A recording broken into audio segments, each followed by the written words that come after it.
Como les comentaba, pues una de las cosas que pienso es que la fotografía para mí no solo es un buen elemento diagnóstico, sino adicionalmente es un arte con el que uno se puede dedicar a jugar, se puede dedicar a ser mejor, tanto odontológicamente como inclusive profesional o persona a la hora de hacer su trabajo. Pues te ayuda, digamos, no solo a vender, que es una muy buena herramienta por ese lado, sino también a ser autocrítico.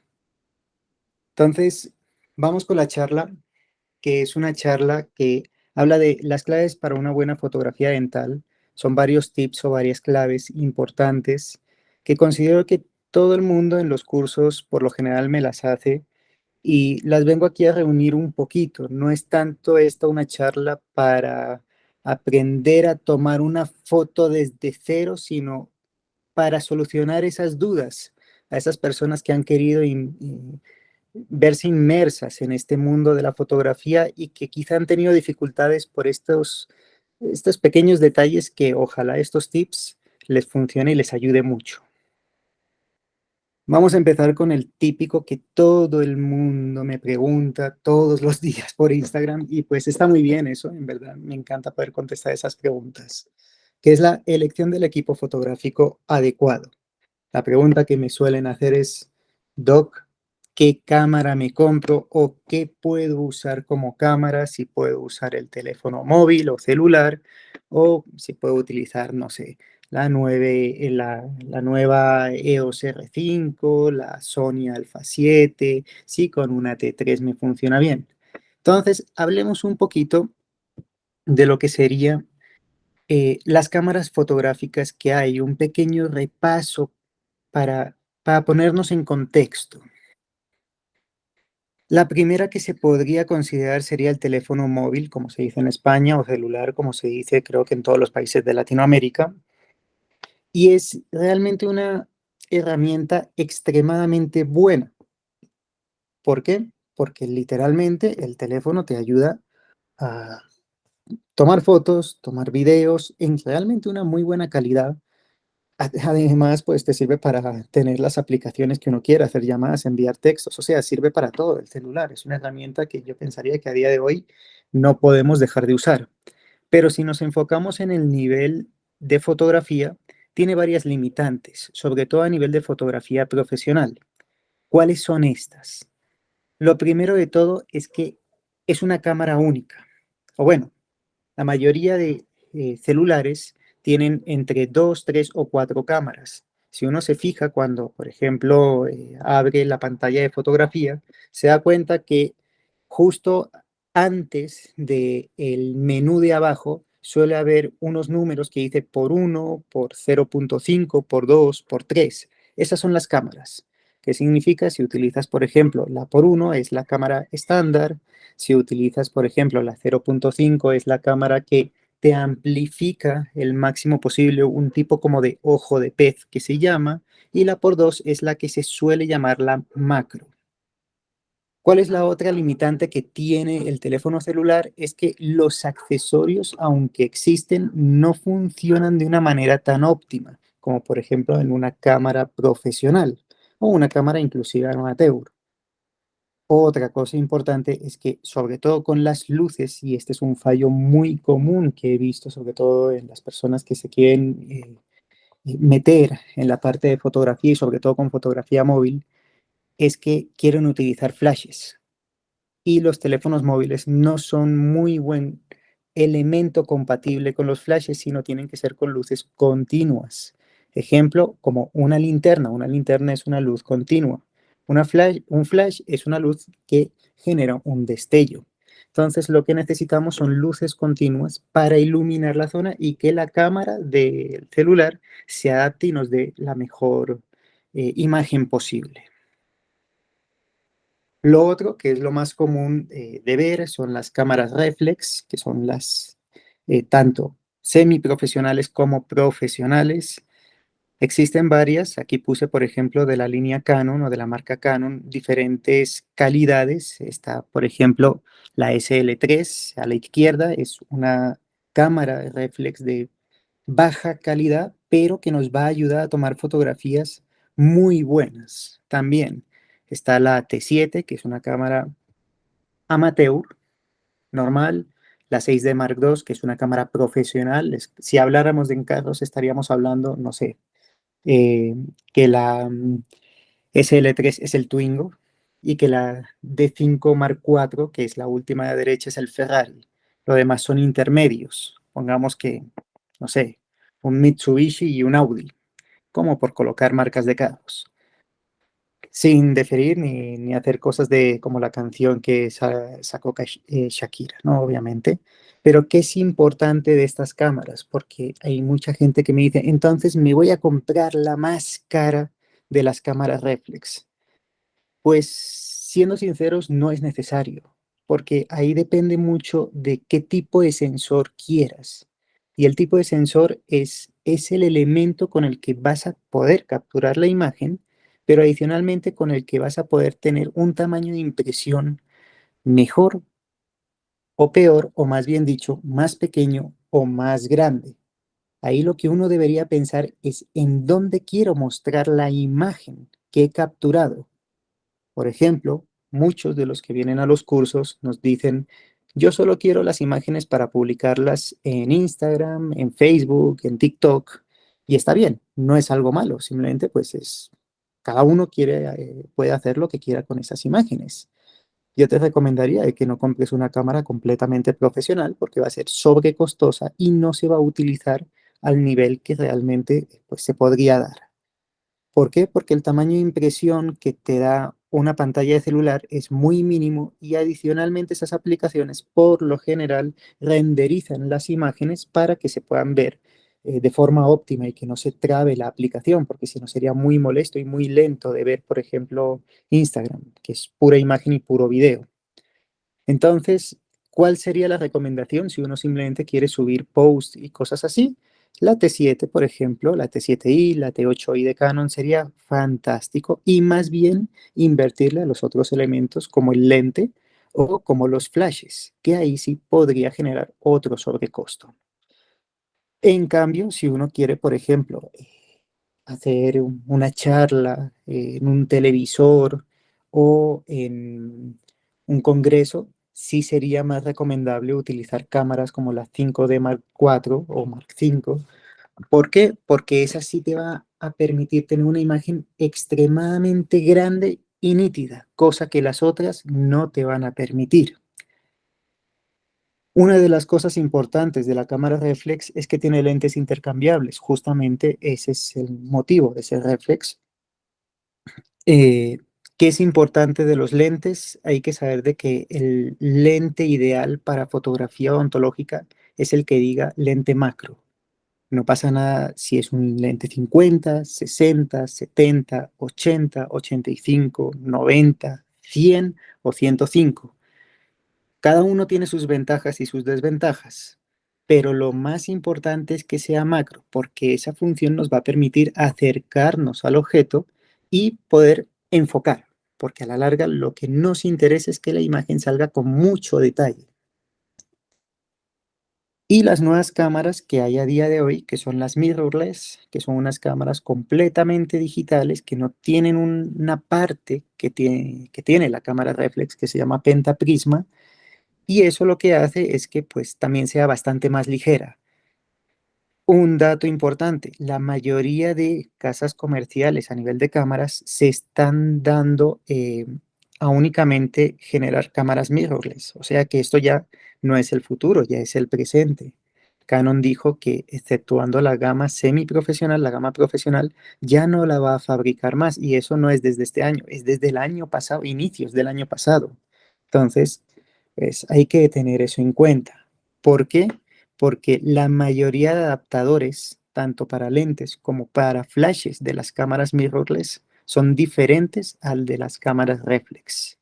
Hay personas que me han preguntado, Doc, tengo una R5 como la de la fotografía y cuando tomo una foto a alta velocidad no me permite tomarla con el flash que también es de alta velocidad. Eso es porque no son compatibles y hay que mirar muy bien en el momento de comprar el tipo de flashes o el tipo de cámara que sí sean compatibles, valga la redundancia nuevamente, porque si no vamos a tener pérdidas, porque no van a funcionar de forma óptima. Entonces, haciendo también una pequeña comparativa, digamos, dentro de los parámetros más importantes que hay entre un celular y una cámara, por ejemplo, la exposición. La exposición es qué tan iluminado se puede establecer una imagen. La exposición en una cámara profesional es manual y en un celular es automática. Es cuando, por ejemplo, uno clica y puede aumentar un poquito el brillo o disminuirlo. La apertura, que es para poder ver y tener esa profundidad de campo, para eh, tener un poquito más de nitidez a lo profundo como tal, es bastante mejor también en las cámaras profesionales. La velocidad en la que podemos tomar una foto también es mejor. La profundidad de campo, como comenté antes, va ligado a la apertura, también es mejor en la cámara profesional. El balance de blancos es completamente manual en una cámara profesional y en un celular suele ser con filtros. Y la isometría, que es la sensibilidad que le podemos dar al sensor a la captación de luz, por ejemplo, en fotos más oscuras o que no tengan tanta iluminación, que no se vean oscuras, sino que se vean claras, la cámara profesional también gana. Evidentemente tiene que ganar, pues esas cámaras profesionales están hechas únicamente para fotografía. En cambio, los celulares están hechos para más funciones. ¿Son buenos? Sí, pero tienen limitantes si los comparamos. Si hablamos de sensores, por ejemplo, el sensor, lo que dije, es como la película fotográfica o el rollo fotográfico que antiguamente uno iba a revelar. En las cámaras profesionales puede ser de full frame, que es lo mejor o lo más grande posible, y hay sensores recortados de 1.6 o 1.7 como máximo, hasta donde yo conozco. En cambio, en los móviles, pues tienen un sensor recortado de 5.2 o inclusive más. Eso realmente es malo a nivel de la impresión de la fotografía. Significa que cuando vayas a imprimir una fotografía de celular, pues no la vas a poder imprimir, por ejemplo, a tamaño carta, porque se va a ver mal. En cambio, con una cámara profesional, puedes utilizar quizá inclusive una 1 en tamaño, que es básicamente es como 4 veces un tamaño carta, y pues va a quedar completamente nítido. Los lentes, unos son fijos, los otros son intercambiables, los flashes exactamente lo mismo. En el peso, portabilidad, obviamente el celular gana porque se puede meter en un bolsillo, es mucho más cómodo. Y el precio, bueno, aquí sí está un poquito desfasado realmente, esto es en pesos colombianos, no pesos mexicanos, no se asusten, pero más o menos un monto mínimo para una cámara profesional con flash y con un lente macro que sea de buena gama, estamos hablando de unos $2.000, $2.500. Y pues celulares hay de todo tipo. Realmente hay desde los $200, creo, hasta los 1.000 o hasta $2.000, quizá el iPhone 14 HP Plus, este que sacaron hace poquito. Otro tip, otra clave, una iluminación correcta para obtener imágenes nítidas. Fíjense en esta imagen que aunque se ve más la fruta como tal, que creo que es una pitaya, eh, todo en la fotografía se ve con un buen nivel de detalle, desde la brillantina que tiene el labio de abajo y de arriba hasta los pelitos de la piel y los poros de la piel. Eso es importantísimo a la hora de una buena fotografía. Y una de las cosas importantes para eso es que haya una buena iluminación. Quizá más de uno, cuando ha tomado una foto, le pasa como la fotografía que tenemos al lado izquierdo, que se ve oscura y que no sabemos bien cómo hacer, porque si le aumentamos mucho la iluminación, puede ser que quede quemada o sobreexpuesta, o sea, que quede demasiado blanca. A veces simplemente moviendo los flashes podemos encontrar imágenes mucho más precisas. En este caso son dos bocas diferentes. Aquí apenas está cuadrando la iluminación en la izquierda. En la derecha ya está cuadrada porque ya está hecha la restauración, que es la que está con la grapa. Pero Fíjense la diferencia que hay, porque en una sí puedo ver bien todos los detalles y en la otra me cuesta alcanzar a ver los detalles. ¿Para qué es importante tener una buena nitidez en una fotografía? Justamente para lo que están viendo en estas imágenes de arcos. Imagínense el típico paciente que les llega a consulta valoración y lo primero que les dice, doctor, yo llevo 3 años en un odontólogo y siempre me ha dicho que estoy bien, pero quiero un segundo concepto. Y tú lo ves y lo ves así.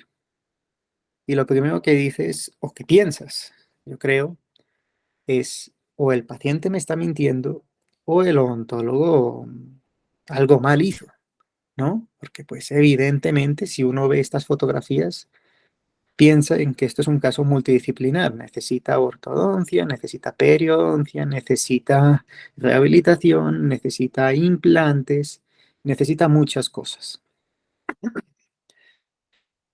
Pero tú es difícil decir, o sea, palabra de uno contra el otro, ¿sí? Porque si un odontólogo dice que está bien, lleva 3 años diciéndole al paciente que está bien, ¿cómo llegas tú y le dices, oye, estás terriblemente mal y necesitas hacerte tantísimos tratamientos que pues pueden ascender a más de 5.000 o 10.000 dólares tranquilamente?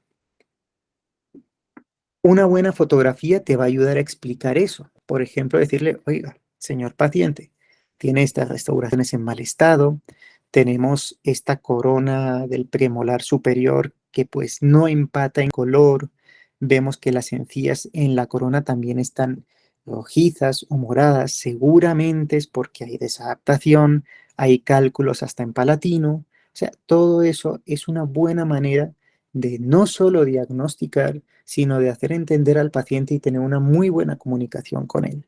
Entonces, buena iluminación para tener una buena nitidez y poder explicar bien. Y lo mismo, si a ustedes les dice un colega, oye, te voy a mandar un paciente para que lo atiendas y no te manda fotos, pues uno se confía, pero si te llega esto, uno dice, bueno, vamos a darle un buen tiempo para valorarlo, porque va a ser algo más complicado. Importante tener en cuenta, ¿qué luces usar para tener esa buena iluminación? Existen 4, aquí tengo únicamente 3 puestas en la imagen. La cuarta o la primera que siempre se suele mostrar es el flash integrado.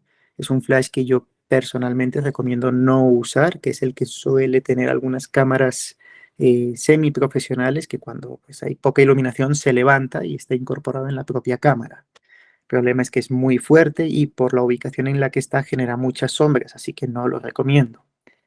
Dentro de los 3 flashes que hay, hablemos primero del de la izquierda, que es el Ring Flash o Flash de aro. Es un flash muy bueno para fotografía intraoral propiamente. Para fotografía, por ejemplo, al que es endodoncista le va a ir fantástico. El que es ortodoncista y quiere tomar puras fotografías de cómo se están moviendo los arcos también va a ser muy útil. Se puede utilizar así como se ve en la imagen o con difusores. Si me preguntan dónde conseguir difusores, bueno, por Amazon, por ejemplo, se consiguen, son relativamente económicos, unos 100 dólares, creo, aproximadamente. O aquí en Colombia hay un colega que se llama, bueno, el doctor Díaz Cabrera, que tiene una compañía que se llama The Art, y él vende unos difusores que son muy buenos, son un poco costosos, pero al ser una inversión única, considero que es una buena inversión. La imagen del medio, el Twin Flash, para mí, mi flash favorito, el que más uso por lo general, nosotros tenemos todos los flashes, pero el que yo más uso generalmente en mis imágenes o las que publico es el Twin Flash. Me gusta usarlo con difusores para que la imagen tampoco se vea tan fuerte o tan marcada y es realmente muy bueno. Sirve para fotografía extraoral o fotografía intraoral. Y en fotografía intraoral la gran ventaja es que estos flashes tú los puedes mover para ver si quieres que se profundice o se vaya un haz de luz más lateral para que se generen mejores sombras. Y están los flashes de estudio o flashes externos, que son los clásicos que vienen con ventanas de luz y difusores grandes. Por lo general, uno no los encuentra con los sin difusores. Siempre suelen ponerse difusores. Es muy buena opción para fotografía extraoral, es fantástico, da un texturizado muy bueno E inclusive muchas de las veces, porque si me preguntan cómo yo tomo las fotografías, yo utilizo el Twin Flash con unos difusores muy pequeñitos, esos se compran por Mercado Libre y cuestan como $2 prácticamente, 2 $3, siendo sincero, no cuestan más. Y utilizo anexos los flashes de estudio más atrás para que me dé una iluminación extra. Así es como yo utilizo o como yo tomo las fotografías por lo general de los antes y después de las imágenes que publico, por ejemplo, en mis redes sociales. Una pequeña comparativa, por ejemplo, de usar el flash externo con difusor, que es la fotografía de la izquierda, es una buena imagen, se ve un poquito más oscura en la parte posterior, también es algo más difícil de conseguir, pero hay que intentar nivelar al máximo, teniendo en cuenta que son flashes que están muy afuera de la boca. Y lo otro es que la imagen se ve, aunque se ve nítida como tal, yo pensaría de que pierde algo de detalle por utilizar una luz tan difusa. En cambio, la fotografía de la derecha, del arco inferior derecho, está hecha con un twin flash únicamente con el difusor, que les digo, el difusor económico, y pienso que la calidad de detalle es bastante mejor, inclusive si se fijan en la lengua, por ejemplo, se ven hasta las papilas. Personalmente, para mí eso, pues, hace que la imagen coja valor. Otro de los factores importantes de la iluminación, o clave de la iluminación, es que dependiendo la que uses, y volvemos a una fotografía que esta sí es del mismo paciente, flash externo con difusor, la luz era un poquito menos fuerte y eso hace que la imagen se vea más amarilla, los dientes se ven más oscuros, parecieran como un color A3, ejemplo. Y la imagen de la derecha, al ser un twin flash con difusor, al estar más cerca también, hace que se vea un poquito mejor a mi manera de verlo, ojo, no necesariamente, pero hace que se vea un poquito más blanca y se vean un poquito más los detalles. Ahora bien, ¿cuál es la fotografía correcta? Si la izquierda o la derecha, realmente es a gustos. Habrá personas que digan, a mí me gusta más la de la izquierda, a mí personalmente me gusta más la de la derecha. Pero lo que digo, eso ya son gustos a nivel de la fotografía, pues esto también tiene un componente artístico. Otra de las cosas que tenemos que tener en cuenta es el uso de elementos como los retractores para tomar estas fotografías. Estas son fotografías de valoración. Por ejemplo, la de la derecha, empecemos, es un retractor en C, que es un poquito más ancho, es el típico que se consigue en cualquier dental, pero es de color negro. Si se fijan, hay dos problemas con esto. Al ser de color negro, hace que me oscurece la parte del fondo o la parte de atrás, no me deja pasar bien la luz. Y el hecho de que sea en C no me permite retraer bien el labio. Entonces me tocaría utilizar un espejo y es un poco más compleja esa técnica con espejo de fotografía lateral, cuando por el contrario, con un retractor transparente en V, como es este caso de la izquierda, pues puedo tener una imagen lateral muy buena, muy óptima, prácticamente perfecta. El canino se ve en el medio y se alcanza a ver el otro canino de lado, que es la clásica fotografía lateral bien tomada, para poder ver si tiene relación canina clase 1, 2 o 3. Y adicionalmente no se me oscurece tanto la parte de atrás. Claro, ya el fondo de la rama obviamente se me oscurece, pero los dientes como tal no se me oscurecieron para nada. Y la parte de la lengua, digamos, donde deberían estar los dientes, también se ve óptima. Otro tip es la importancia del enfoque en la fotografía dental. Hay que pensar una cosa. Contra más enfocada, y cuando digo enfocado significa más nítida la imagen, va a ser mejor, porque contra más detalles veamos, pues más vamos a poder adquirir valor e información de esa imagen. Una cosa que es importante, el enfoque preciso es especialmente importante en la fotografía intraoral. ¿Por qué? Porque vamos a poder captar los detalles. Por ejemplo, en esta fotografía, aquí, si no me equivoco, hice unas resinas de los dientes centrales Pero si, por ejemplo, quisiera mirar más a fondo, el diente lateral se alcanzan a ver las rayaduras de la fresa que quizá por la ortodoncia o por el tratamiento previo que le hicieron le dejaron. Y no es que sea algo necesariamente malo, pero es algo bueno de que quede ese detalle. Si el día de mañana el paciente te llega a quejar por eso, tú le puedes decir, oye, tú ya estabas así y aquí está la fotografía que lo demuestra. O por simplemente ego de uno, que se vea todo perfectamente nítido, que se vea bien estable. Es importante que a medida que la imagen es más macro, o sea, es más cercana o más al detalle, es importante que se vea cada vez más nítida. El ejemplo, es el mismo paciente. La primera fotografía de la izquierda, siempre voy a empezar con la izquierda cuando comente lo de las fotos, es la de los dientes con las preparaciones. Se ve bien el hilo, se ve cómo inclusive se trasluce ligeramente el hilo retractor por la encía, se ve bien el punteado de naranja, se ve bien la preparación dental. Es importante porque es una fotografía macro, necesito ver todos los detalles. En la del medio, por ejemplo, veo bien los detalles de la sonrisa, pero yo no veo bien enfocada la punta de la nariz, o no veo bien enfocada la piel, por ejemplo, que tiene a los lados, porque no me interesa tanto. Y en la última fotografía veo relativamente enfocada la cara, pero por ejemplo las orejas no las veo enfocadas porque no lo necesito, o el pelo de atrás o la chaqueta como tal. Entonces, es importante tener eso en cuenta. Contra más macro sea la fotografía, más necesidad tenemos de que se vean nítidos esos detalles. Y ahí viene una de las palabras clave, que se llama profundidad de campo. Ejemplo con las fotografías, que es cuando yo estoy tomando esta fotografía de la preparación dental para mostrar que sí hice una preparación pues, de mínima invasión. Yo veo la sonda periodontal bien enfocada, veo la línea de terminación bien enfocada, pero si me fijo, el borde incisal no lo veo para nada enfocado, está totalmente desenfocado. Eso se llama profundidad de campo.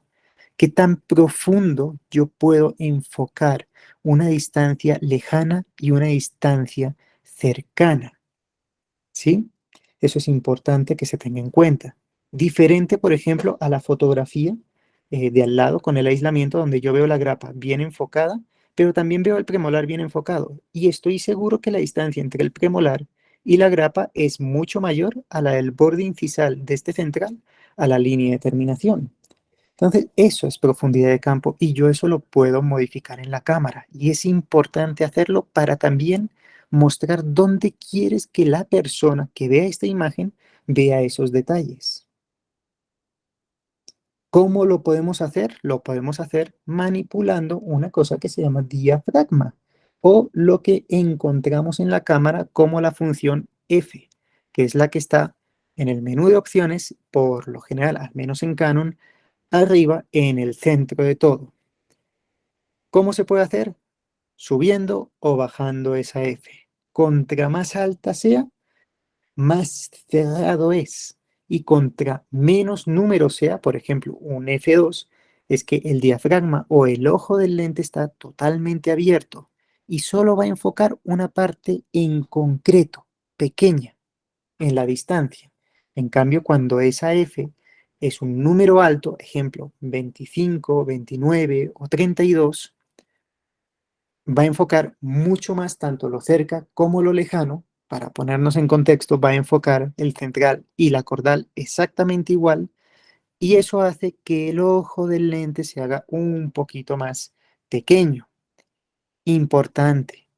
Cuando tenemos un F10, por ejemplo, aquí con los lápices, veo los primeros de enfrente bien enfocados, pero los últimos los veo totalmente desenfocados. Un F16 empiezo a ver enfocado un poco más la parte de la mitad y un F32 los veo todos enfocados. ¿Cuál es la contraparte? Que contra más alto sea el F, más oscura también va a ser la imagen, por lo que más luz voy a necesitar para que se vea bien iluminada esa imagen. Volviendo a un efecto práctico, fotografías de diagnóstico. Fotos que están parcialmente enfocadas, ambas. Veo bien los centrales, pero a partir ya del premolar se me desenfoca totalmente. En la de la derecha lo mismo, veo bien los centrales, pero a partir casi del canino o del premolar ya se me desenfoca totalmente. Si buscamos y miramos la otra imagen, por ejemplo, la que tomamos, creo que fue hace poco, fue hace unas semanas, la fotografía lateral de este paciente, eh, pues vemos que todo está perfectamente enfocado, desde el canino hasta el molar. Entonces, eso es importante para tener un mucho mejor diagnóstico y poder explicar también al paciente, o si quieres una foto de antes y después, también te va a hacer más profesional, se podría decir. Y también es sumamente importante eh, enfocar bien, porque en este caso, por ejemplo, con esta paciente, haciendo un pequeño paréntesis en la charla, eh, hay que ayudar a enfocarlos también bien a los pacientes, porque este tatuaje realmente fue anecdótico. Ya nos hemos encontrado varios, tenemos varias fotografías de estos, pero sí es bastante curioso. ¿Qué es importante de esto? Aprender a enfocar. En este caso yo quería enfocar el tatuaje, así que no me interesa, por ejemplo, el resto de elementos. Quería que el tatuaje se viera lo más enfocado posible. Por ejemplo, los dedos o el maquillaje de la piel no se ve tan enfocado en este caso. Pero sí, también enfoquen por favor a los pacientes para que no hagan este tipo de tonterías porque es algo curioso. La posición del paciente y el ángulo de la cámara. Esto es importante porque cuando tomamos fotografías tanto extraorales como intraorales, dependemos del paciente para poder tomar una buena fotografía. Por ejemplo, en este caso, posturalmente, la paciente en el lado izquierdo está correcta. Fíjense que el mentón está más derecho y en el lado derecho está un poquito con la cabeza subida. Entonces, eso nos va a generar un pequeño imbalance a la hora de poder diagnosticar bien, por ejemplo, el tipo de sonrisa o cómo está generando, digamos, este proceso. Lo otro es la posición del flash. Dependiendo cómo posicionemos los flash, vamos a conseguir diferentes efectos de sombras. A mí personalmente me gusta más el último, que se ve todo un poquito más limpio, pero eso ya depende de cada persona. La exposición de sonrisa. Cuando le pedimos a un paciente sonreír y no sonríe del todo bien, hay que intentar sacarle la máxima sonrisa, aunque sea forzada inclusive. Y la famosa posición del odontólogo. El odontólogo tiene que coger la cámara como si fuera, curiosamente, un arma. La mano derecha es el mango y la mano izquierda es para apoyarse. Nunca tomar una fotografía solo con una mano porque va a ser un poco más difícil y va a quedar movida. Cuando hablamos de la posición con un paciente, por lo general, imagínense, yo mido menos de 1,70. Si le tomo las fotos de pie a los pacientes sería imposible y menos con los procedimientos en boca. Fíjense la posición en la que estoy tomando la fotografía. Estoy completamente detrás y ligeramente inclinado sosteniendo con ambas manos la cámara. Y estas son las fotos que uno puede conseguir. La posición de los retractores, si te ayuda el paciente o si tienes auxiliar que te ayude, es importantísimo para tomar una buena fotografía. Aquí en este ejemplo son fotografías eh, de, de frente, de oclusión, con los dos retractores en V. La lateral, que personalmente ahí se ve perfecto. Lateral con espejo. Con el espejo sí es importante tener auxiliar, porque si no, pues necesitas a alguien que te ayude con la parte del aire, porque si no se va a empañar el espejo. Fotografía lateral del otro lado, fotografía lateral con espejo del otro lado. Un problema con las fotografías de contraste que suele pasar, y es que veo que mucha gente coloca el contrastador completamente pegado o muy pegado a los bordes de los dientes y genera este efecto de pseudo espejo. Esto se puede arreglar en Photoshop y no es realmente difícil. Se va uno a la herramienta de niveles y lo elimina rápidamente. Pero lo ideal es dejar una buena inclinación para que no se vea ese efecto. Lo mismo en la parte de abajo. Fotografías oclusales, lo típico que suele pasar, que he visto en los cursos, es que no les alcanzan a tocar o a ver bien los molares posteriores. La solución también es simple. El espejo tiene que ir en las caras oclusales de el arco contrario, completamente pegado, y así sí vas a conseguir este tipo de fotografías oclusales. Aquí no recorté, sino simplemente edité para quitar el fondo, por eso se ve negro, pero digamos que se alcanza a ver perfectamente el arco. Importante, el espejo como tal va pegado a las caras oclusales del otro arco. Si voy a tomar una foto de arco superior, pego el espejo a las caras oclusales del arco inferior y viceversa. Si voy a tomar una foto de arco inferior, voy a pegar ese espejo a las caras oclusales del arco superior. Y así sí vamos a tener una buena angulación. Simplemente después tenemos que pedirle al paciente también que abra la boca. Y así podemos conseguir imágenes tan sencillas pero tan bonitas como estas. Preparación del campo operatorio. Aquí hay varios puntos. El uso de aislamiento dental, por ejemplo, para que no se vea la encía, no haya sangre, por ejemplo, en el momento no haya saliva. Pedir al paciente que se enjuague la boca para que no haya tanta salivación en el momento de tomar las fotografías. Eso dura poco tiempo, pero ayuda. El uso de gasas o almohadillas, el uso de un eyector de saliva, airear la zona o uso de retractores o de un espejo dental, por ejemplo, para quitar la lengua y que se vea la cara oclusal, nos van a ayudar a preparar ese campo para poder tomar una mejor fotografía. Volvemos al ejemplo de los retractores. Si yo utilizo unos retractores negros, miren cómo se ve la fotografía. Si utilizo unos retractores claros, fíjense cómo se ve el fondo de la fotografía. Busquemos, digamos, la comparativa, es odiosa, pero realmente se ve mucho más iluminado el lado derecho, la fotografía derecha, que la fotografía izquierda. Y simplemente es por los retractores. Entonces es importante aprender a usar o comprar los elementos adecuados. Cuando hablamos de aislamiento, por ejemplo, no es lo mismo ver una fotografía con este chorro de saliva a, por ejemplo, cuando lo vemos completamente aislado, que no se ve nada de saliva ni agua y es bastante más cómodo y visualmente ayuda más a entender la fotografía o a entender el concepto en el cual uno pues, quiere basarse. Lo mismo pasa con las fotografías de arco. Ojo, hacer un aislamiento de arco no es tan fácil, pero tampoco es tan difícil. Realmente uno lo debería poder conseguir en menos de unos 2 o 3 minutos ya con algo de práctica. Realmente es sencillo. Y ya fotografías como estas, por ejemplo, con aislamiento, que estas sí ya son un poco más complejas, no tanto la fotografía, sino sí el aislamiento. Con mucho gusto, en otra charla explicamos cómo hacerlo. La importancia del color en la fotografía dental. Y cuando hablo de color, me refiero a la temperatura del color. ¿No les ha pasado que ven imágenes que se ven azuladas o otras que se ven naranjas? Eso se llama temperatura del color.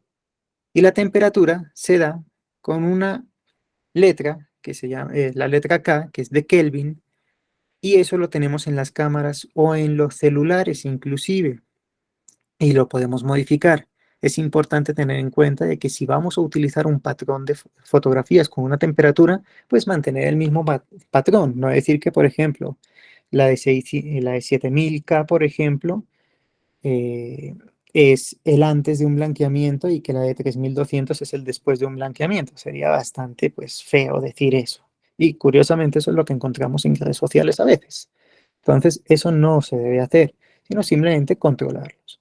La recomendación es usar una zona intermedia que es una temperatura de 5500 Kelvin y eso se puede modificar en el balance de blancos de cualquier cámara fotográfica o en los filtros de cualquier celular. Lo otro importante es aprender a usar el histograma, que el histograma es un elemento que nos va a enseñar a ver qué tan sobreexpuesta o subexpuesta está una imagen. Esto está tanto en la cámara como si vamos a programas como Photoshop y se va a ver este elemento de acá. Esto nos va a indicar qué tan iluminado o qué tan bien iluminado está una imagen. Por ejemplo, en una luz óptima encontramos un histograma de esta forma y generalmente siempre será igual. En un subexpuesto, o sea, en uno oscuro, se ve de esta otra manera y es porque todos los píxeles se fueron a los puntos negros.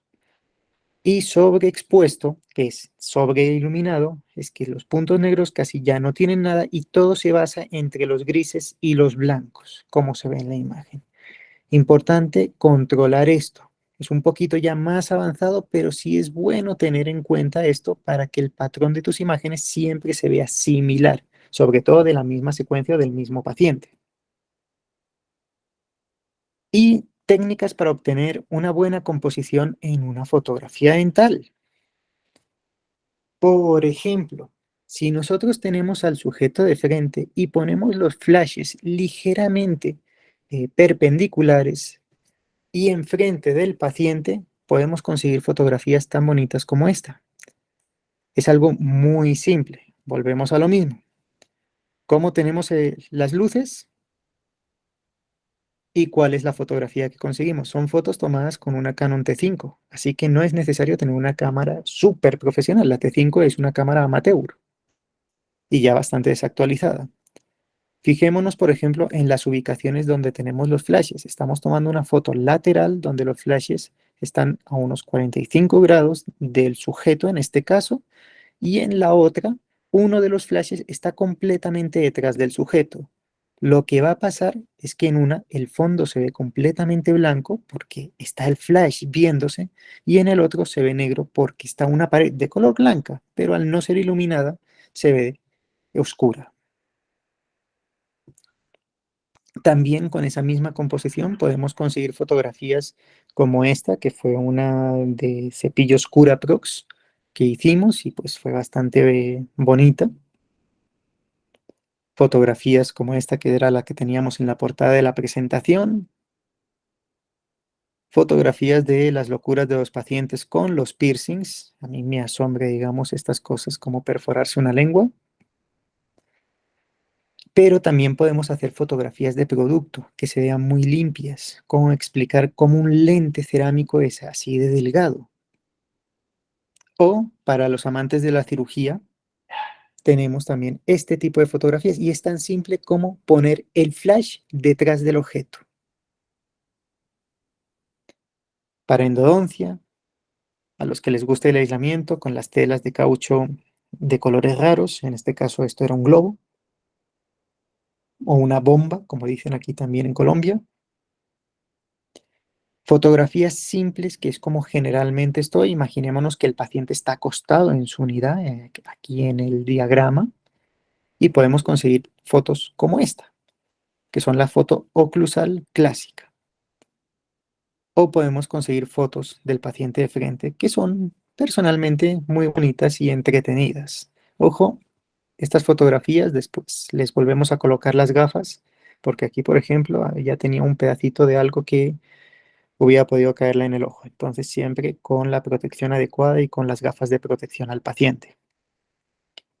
Y también podemos tomar fotografías como esta, que personalmente son muy bonitas, unas 2 carillas en cerámica o 4 carillas cerámicas con una tela de caucho modificada por Photoshop. Esta es la de Colten, pero este es un morado bastante más saturado al rosado. Fotografías de los pacientes mostrando la felicidad y obviamente fotografías de productos. Importante, señores, la fotografía es un mundo muy bonito. Lo más importante que podemos tener es sobre todo tener creatividad. Si uno quiere tomar esta fotografía es tan sencillo como poner uno de los flashes atrás y no usar un flash delante. Así vamos a poder ver bien los vasos sanguíneos y por ejemplo estos frenillos que pues se ven bien bonitos al que le guste este tipo de fotografías. A mí personalmente todo lo que conlleve a fotografías de la boca me gusta. Y la famosa fotografía polarizada o de doble polarización, simplemente se utilizan dos filtros polarizados, se coloca la lámina de diente que obligatoriamente tiene que tener 0,5 milímetros o menos y se pone uno de los flashes detrás únicamente y conseguimos este efecto que personalmente es bien bonito. Se ve esa parte de los colores del esmalte. Fotografías más creativas, si uno quiere ser como juguetón con las fotografías, y fotografías de productos simples. Y bueno, señores, básicamente esta fue la charla de hoy de estas claves o estos tips. Espero en serio de que les haya gustado y que ojalá pues les haya sacado alguna duda que quizá tuvieran a la hora de tomar fotografías. Serio, mil gracias por siempre estar, digamos, en estas charlas, porque se me hace algo muy importante, muy interesante de que aprender y obviamente, como siempre digo, gracias también a Jorge por invitarme y nada, pues, espero que les haya gustado.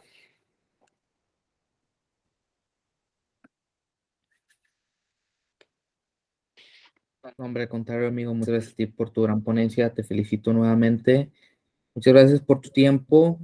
Y pues bueno, vamos por aquí a la sección de preguntas. Si alguien tiene alguna pregunta, con toda confianza nos la puede dejar aquí en la sección de comentarios. Aprovechamos por aquí que tenemos al doctor Rafa.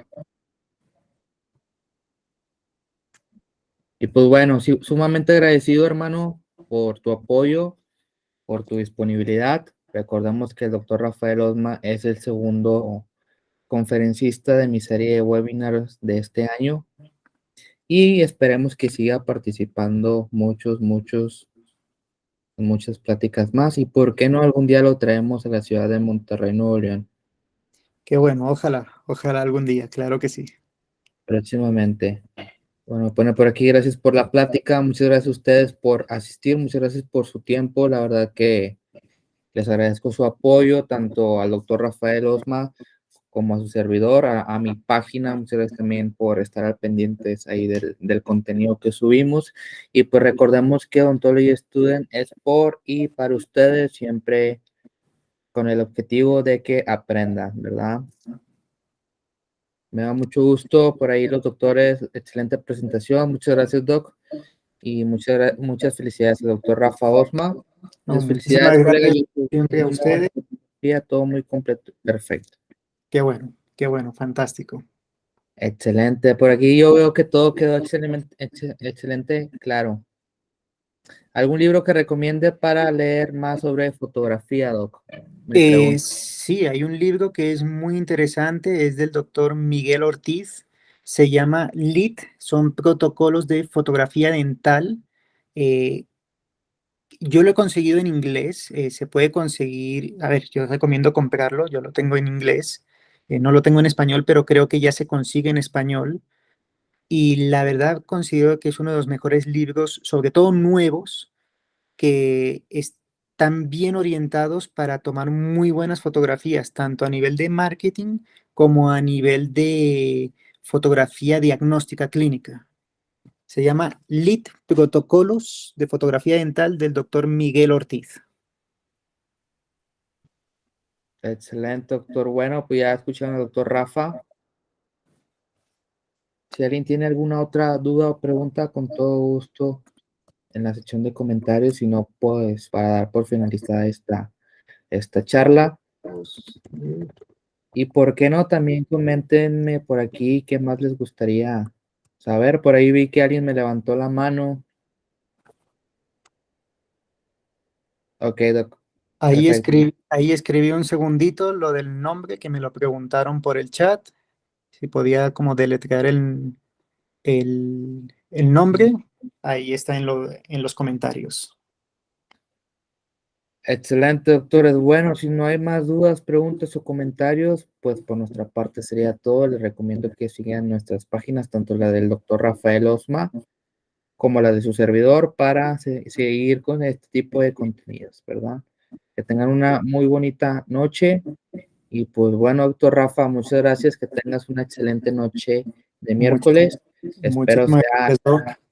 Espero sea la segunda de muchas pláticas juntos y, ¿por qué no, alguna en persona? Claro que sí, no, en serio, muchísimas gracias como siempre por invitarme y pues con el mayor de los gustos, cuando tú quieras, una siguiente charla. Perfecto. A los doctores que se unieron un poquito tarde, no se preocupen, que esta charla va a estar en mi canal de YouTube para que vayan, se suscriban y posteriormente la vamos a estar subiendo. Que tengan una excelente noche y pues nos vemos pronto. Gracias, amigo. Claro que sí. Hasta luego. Gracias, Doc. Con gusto.